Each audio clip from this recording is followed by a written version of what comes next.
ஐயனாறு வெள்ள குதிரையில ஐயாவும் கொஞ்சம் ஏறட்டுமா?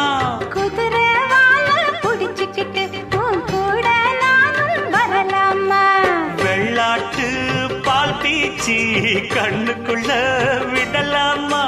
புதுப்பட்டி ரோட்டோரம் புளியங்கா அடிப்போமா? இந்த வயசு மாறாம இருக்கும் வரைக்கும் இருப்போமா?